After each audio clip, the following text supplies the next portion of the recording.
Hello అండి. మన బాడీలో మెదడుతో పాటు there is a second brain. దాని గురించి తెలుసా మీకు? ఇవాళ చెప్తాను. మన జీర్ణాశయం అంటే గట్ సిస్టమ్, గట్ అంటాం, that is our second brain. ఎందుకంటే మన గట్ సిస్టంలో 100 to 500 మిలియన్ న్యూరాన్స్, అంటే మెదడు తర్వాత అంత సంఖ్యలో నరాలు ఉండేది మన గట్ సిస్టంలో. So it acts as a second brain. ఎట్లాగంటే it will sense our environment, మన పరిసరాల్ని పసిగట్టగలదు. It will control our mood and emotions, మన మూడ్ని ఎమోషన్స్ని కంట్రోల్ చేయగలదు.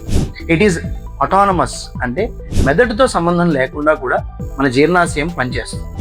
And the famous వేగల్ highway from the brain, అంటే మన గట్ సిస్టమ్ మెదడుతోటి రెగ్యులర్గా ఈ వేగల్ హైవే అనే హైవే ద్వారా కమ్యూనికేషన్ జరుగుతూ ఉంటుంది.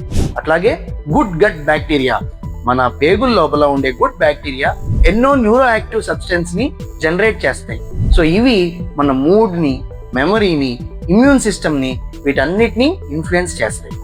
అందుకే మనకి గట్ ఫీలింగ్ అంటాం. అంటే మనకు ఒక ఇంట్యూషన్ వస్తుంది, ఇది కరెక్టో కాదో అని.